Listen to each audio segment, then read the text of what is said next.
What is up, guys? It's Verns back again with another Supercoach video. This time we are going to be going through my team reveal. I know we were going to be doing a bit of a structure video, sort of like I did for the NBL, but I think the difference was with the NBL is that there was generally 2 to 3 structures I was tossing up and a fourth that was relevant if players were playing. But honestly, I tried to look at a bit of a different structure, maybe a guns and rookies, maybe a bit more mid-pricer heavy. And I just didn't like the teams comparatively. I was like, at the end of the day, if I don't like these teams, I'm not going to put them out there as suggestions. So I'm just going to go with, honestly, the team that I'm making at the moment. My favorite team, a bit of a blend of the both. We got mid-prices in there, but I don't know if I've gone too crazy. Maybe I have. There's still a fair few in there. But yeah, we'll actually just jump into my team and have a bit of a look at that. Now, obviously, I appreciate you all for tuning into the video, liking the video, and also subscribing for your consistent injections of Supercoach content directly into your YouTube feed. I'd also like to obviously shout out once again Supercoach Hub. As you know, I am obviously a part of their podcast for the AFL.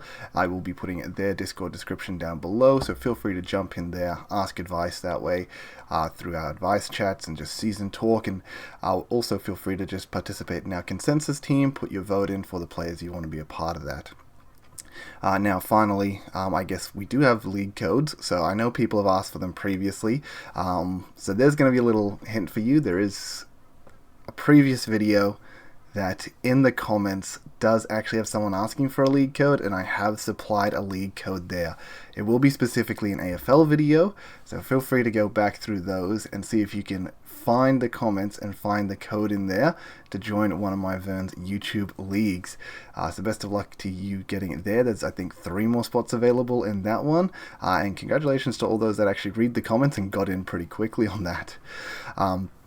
There will also be another league code that I will drop later this video, so feel free to just, wait for later this video for me to call that out. I will do it partway through the video, not going to tell you when, just because I'm going to make sure I reward those that actually are listening along. So, without further ado, we will jump into my team for 2024.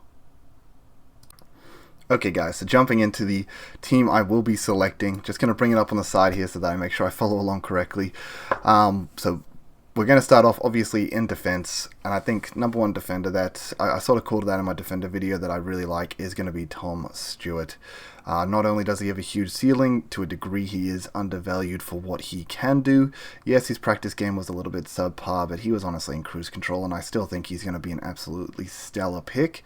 And once again, St Kilda first round, he's potentially a VC option if you're going for a loop. And yeah, I wouldn't be surprised for a 150 plus in that game, and that could be a real big difference maker to have, that big round 1 score if you do start him or not. Jumping on down, we will be going to Dan Houston. I've mentioned it plenty of times. He has an insane run to start. 6 games at Adelaide Oval out of his first 8. That's too good to pass up in my opinion, especially because historically he has definitely performed better at Adelaide Oval on average, so I'm pretty happy to be slotting him into my team to start off this season. Now, this is honestly a really hard call for me, but out of these guys, I've really been tossing up Harry Sheezel as well, and I've, at this point, decided against him. I don't know if he'll make his way into my team before round 1 actually starts, but yeah, I've actually just decided against him at the moment. I think I just like Houston's early game run a bit more. I like Stewart. And right now I'm picking Hayden Young also sort of over him. Hayden Young just works a little bit better in the price point for the way I make this team, but he also just looks the goods in this game that we had, this practice game.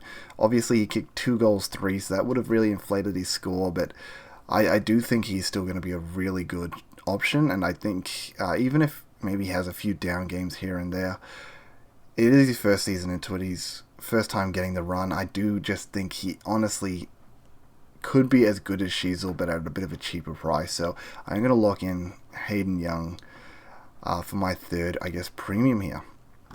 Now, this structure is going to look a little weird to us. I'm going to be sliding all the way down here for my next pick. I think you guys should know it because I was pretty impressed with it, but it is going to be D'Ambrosio. I think he is just going to be uber elite for his price. I think he's looking like he could be a pretty solid 70. He only really needs to average 60, so he's going to easily make his money and I think just be a good on-field scorer for us. The next one, I don't know if this is going to be the right call, but I've put Zach Williams there. And my understanding is the news is he's meant to be playing in open round this Friday. So if he's playing in open round and he gets through it unscathed, there's no way he's not going to be starting in my team come round 1. So I do have Zach Williams sitting here at this current time.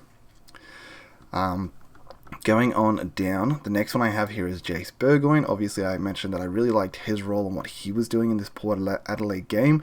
I feel like he has a bit more of a higher ceiling than these key defenders as well, so I feel like if I'm going for a D6 sort of rookie option, he's going to be the best of the bunch, just for scoring, I guess, potential. I think he definitely has the best scoring potential out of the rest of these rookies. Now, sliding on down, I am going to be going past Josh Gibkiss, and I am going to be going to Zach Reed. As I said, I think Gibkiss and Reed, they're going to be very similar, but you're saving 30k on Reed, so I'm pretty happy to sort of just do that. Then, look, Caulfield definitely got questions if he's even in the team. As I mentioned, I do think that I thought personally Karmas was better than him, so that's going to be a really hard one for people to toss up. But yeah, I think his job security is a bit shaky, so that's why I'm not going to be going there with him, and I will just be going Ethan Phillips. I do think Zach Reed, Ethan Phillips on the bench is a really nice sort of job security. Yes, they're key defenders, but they don't need to earn that much, and they can definitely be slow burns on our bench, so I'm very happy to sort of have them sitting there nice and cheap, help facilitate the rest of the team. Now, we will be jumping down to our midfield.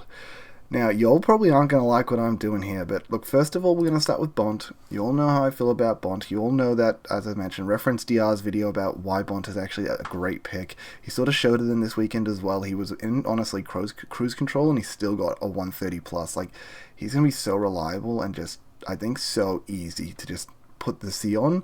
You know, if you have doubts, put the C on Bont. It's going to be that easy. And as I said, my biggest problem here is I want to focus Dacos to get in by round 6 for my first upgrade. I don't want to be in this position where I don't own Dacos and Bont, and I can only get one of them in on that week. That sounds like an absolute nightmare, so I definitely want Bont in the team.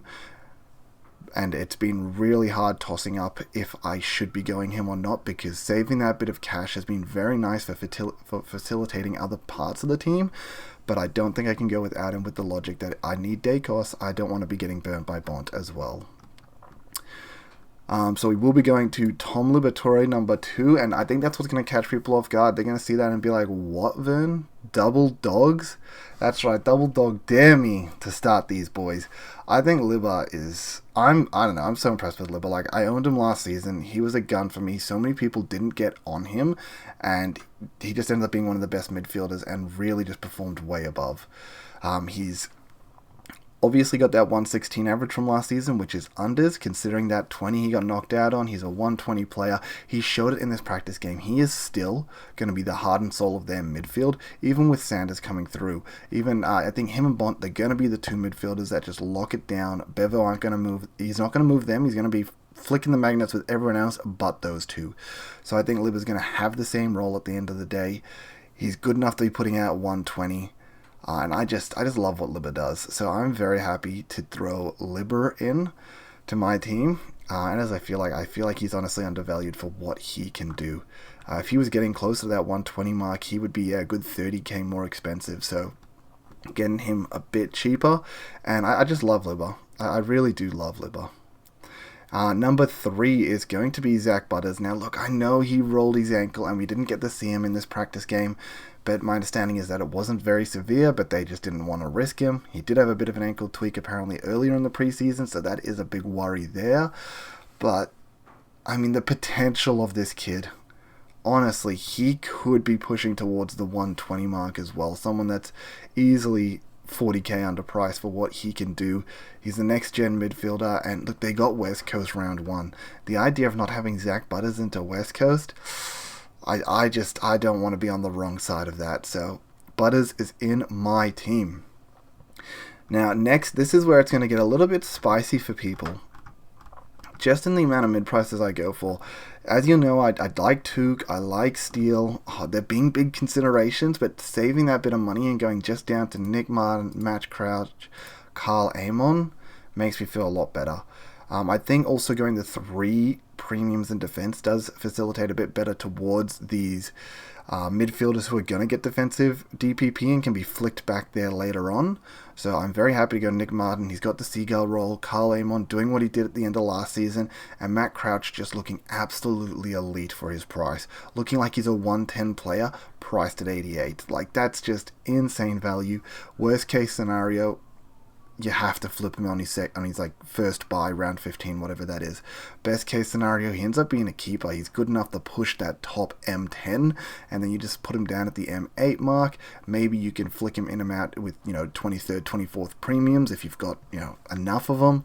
So yeah, I'm just locking those three in. I think they're absolute superstars. And then you guys are going to know this from my midfield video, but Max Holmes is in there as well. Another guy with the Seagull role, another guy that's going to get defensive DPP. And I know what you're thinking here, guys. You're thinking, Vern, that's 3 defenders that you think could be keepers. When you flick them all back, you got no room for Dacos. Look, guys, I honestly think we'll be getting a 23rd premium. It's almost guaranteed we'll end up with a 23rd premium. So I think Dacos will slip in there. Yes, we do have to consider Sheasel and we do have to consider Sicily. But I do think, worst case scenario with some of these defenders, as I said, if I end up having the defender that ends up being like D12 or D10, I can easily sideways them up to a Sicily if he's sitting at like D5. I can make that trade. It's only going to be a pretty quick upgrade, not going to cost too much cash, and I think will just be a nice easy move, honestly. So I think worst case scenario, I can honestly just sideways these guys once they're in the defense line if I need. But as I said, I wanted that 23rd premium, so I can afford to get 7 in there. Maybe I'm only sidewaysing one of them, and I'm keeping the other 2 on the field, and then keeping a Dacos and a Sicily there, or a Dacos and a Sheasel, however it works out at the end of the day. So I'm very happy to keep those guys, because they're definitely underpriced by, I'd probably say, almost 100k. And they're just going to be so good on field for these very cheap, reliable scoring, in my opinion. Now, jumping on down, we're going to be jumping all the way down to these rookies, and I think you guys know who's going to be sitting there. Yes, he had a bit of an unders game, I get that, but he's got the role. He's got that premium role. Yes, you got Sheasel. Yes, you got Zach Fisher there, but it's still a really good role. He's priced at 40. He doesn't really have to do that much. Like, he's got a good role. I think worst case scenario, he's getting a 60 average, and he's making us the 150k we need. So I think he's just lock him in, Colby McKercher, easy. I think people are weighing up Sanders and Hustleway, and I hate putting 180k on the bench, but I think Sanders is too good to not have. So Sanders will be on the bench at 184k. I don't even know if I should be playing Sanders on field over McKercher, but look, this is how it's setting up for now. We'll figure it out as the season goes if we have to play a little bit of rookie roulette. Then jumping down, we're going to facilitate the rest of the team with a few cheaper rookies. We're going to be going for Sharp because I think that job security is elite, and Jai Clark because I think his scoring potential is elite. So that wraps up our midfield. I think it looks really nice. If we're looking at keepers right now, we've got obviously 6 of them with 4 mid prices that could potentially push into keeper territory. I think the team's... Yeah, I think this team's looking elite. I'm so keen for this. What I will be doing next, guys, is I will be giving out that league code. So for those that have stuck around for the first, I guess, half of this team reveal, as I mentioned, if you've watched the videos previously, you're already sort of going to know what I'm looking at here. And don't forget, if you do miss this at the end of the day, you can just go ahead and maybe try and find the league code in the comment from one of my previous videos. Now, obviously, I'm making this on Tuesday the 5th of the 3rd, so, maybe look at my videos and see if there's been videos that came out after this time, then clearly they're not relevant, so just keep that in mind. But the league code will be 889983, and that's just for you guys to come in, verse me in a head-to-head and see if you can take me down. Look, NBL, I'll be honest, kind of crushed it all season. Did flop in the final, so definitely possible for y'all to take me down, but I'm feeling pretty confident about this team. Like, I'm feeling good. I think I could be pushing a really good rank with this starting team, and I'm so excited for this year. But yes, I'll put that out one more time. 889983. And that's not going to be in the description, so you're going to have to watch the video to this point. If you guys do need the visual aid, I will just quickly put it here. 88 99 83. I will be now removing that, so maybe you can pause the video, just because I want to challenge those rather than just skimming through the video looking for that league code, actually listening and watching the video. So definitely want to try and reward those guys that are doing that. Now we will be jumping into the ruck line. You guys already know this. It's set and forget. Lock it in. Easy peasy. I think the biggest thing here is I do think English is going to be better than Grundy. But I do think with Grundy, you're just getting him such a cheap price. He's priced at, what, 85? He just needs to go to 105 to really make 150k, and then sideways to English for, what, maybe at the time 50k? Super easy.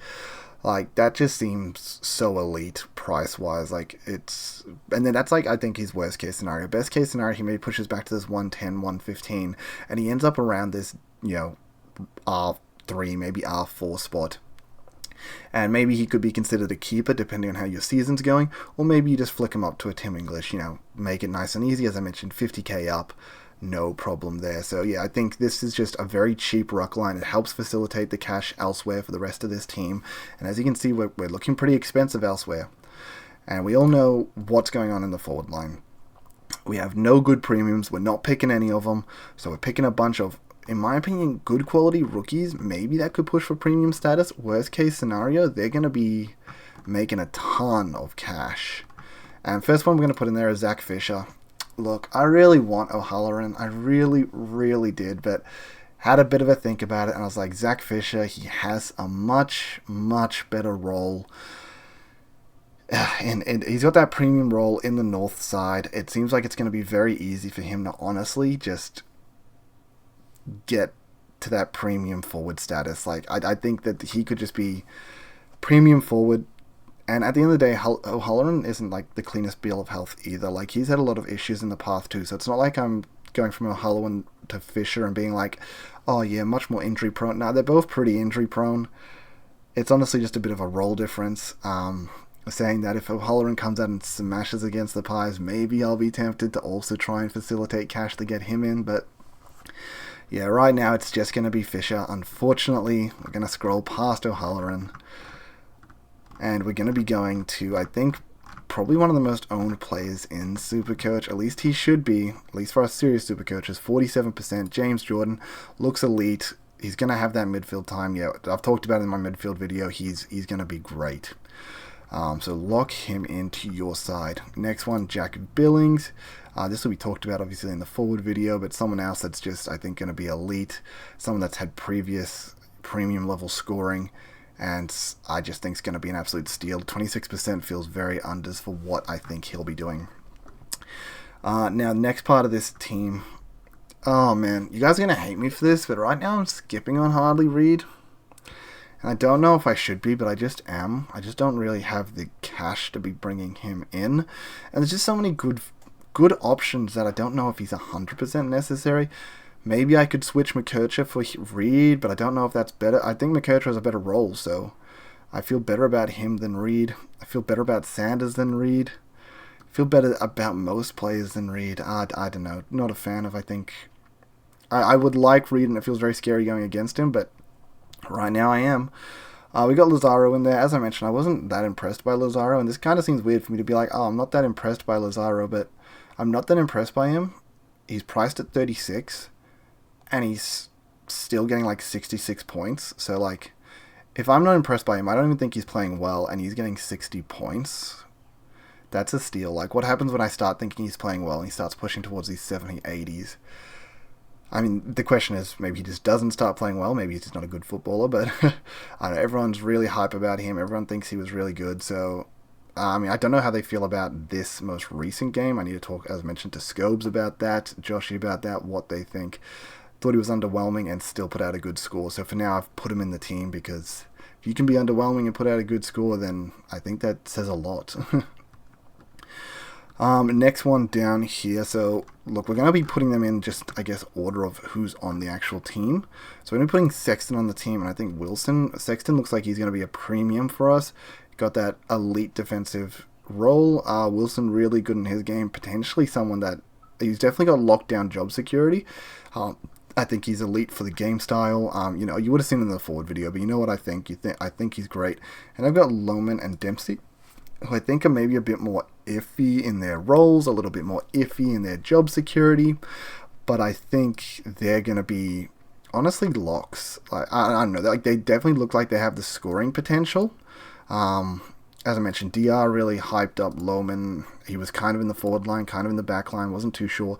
Dempsey was playing off half forward, and I think only really did well because obviously Geelong went on this massive tear at the end of the game, and he got massive dividends for that. It does obviously scare me. There's someone that's stuck in the forward line a bit on a team that's not really flagged to make top 8. So yeah, Dempsey might be a bit iffy. I think Lohman I'm pretty happy with. But yeah, I guess that's the team, guys. I think this team's looking elite. If we look at the number of, I guess, I would deem keepers at this stage.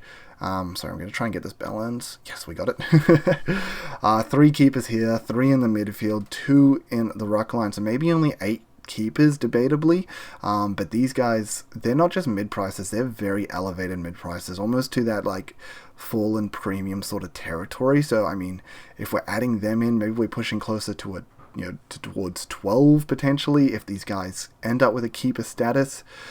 But now I like the look of the team. I think we've paid up a lot. Like, we haven't really got too many basement tier rookies, but I'm happy with the rookies on field, and that's what you really need. You need rookies you're comfortable to have on field for that scoring, because if we're not comfortable with the rookies on field for scoring, if I have, a Phillips or a Reed on field, that's going to make me feel super iffy, and I'm just going to want to change my team constantly until I can find better on-field scoring options. So I think this is great on-field scoring from the rookies. I think we've got the absolutely elite mid-prices here. As I mentioned, Steele is one I'm definitely tossing up, but an extra 30k isn't something I have. I mean, I don't even have the money to go, Lazaro to Harley Reid, so, I don't have this extra cash with this sort of team right now. And I could definitely facilitate that kind of cash by going down from Bont to like a Dawson, and that extra money could help bringing Amon up to, a Steele potentially. I think Amon would be the one I would move, but at the same time, I just don't really want to move any of them. And then maybe the extra money gets Harley Reid in as well. So I guess that's the only tweaking I would really be looking at. As mentioned, maybe a Sheasel comes in for a Houston or a Young. But yeah, I mean, look, I'm very happy with this team. I'm very happy with this structure. As I mentioned, the things I mentioned there aren't me changing the structure. That's me just changing, I guess, just the players that are there, and I think there's plenty of good viable players in these options. As I mentioned, though, I don't want to move Bont down to a Dawson, and then once again, round 6 rolls round, Bontempelli's tearing it up, Dacos is tearing it up, I can only get one in, and the other one just continues to burn me for another round, if not longer, because they're expensive. So that's why I really want Bont. Getting Bont in, though, as I mentioned, does make things a bit harder, but I'm very happy with these 4. I think it's much of a muchness going to Steele from one of these 4, so I don't think that's much of an upgrade, as to why I think I'm very happy with Bont. And then, as I mentioned with Reed, I think we have enough good rookies that I can actually afford to fade him. But yeah, that's going to be the video, guys. That's going to be my team. Please leave your comments down below telling me if you agree, if you think I've gone way too heavy on those mid-prices, if you think the team's just straight up trash. Tell me what you're thinking, guys, and I really appreciate all those that stayed to the end of the video, even past the league code, those for always liking, and once again, subscribing for the consistent injections of Supercoach content throughout this season. I'll probably do some reviews of the open round games, try and make a review per a game, and then we will maybe do a final team update next week if anything changes. I don't really plan on too much changing. As you can see, I don't have too many open round players, so an open round player would really have to make a statement to get in. As I mentioned, maybe an O'Halloran or something. But till then, guys, I appreciate y'all. Peace, later.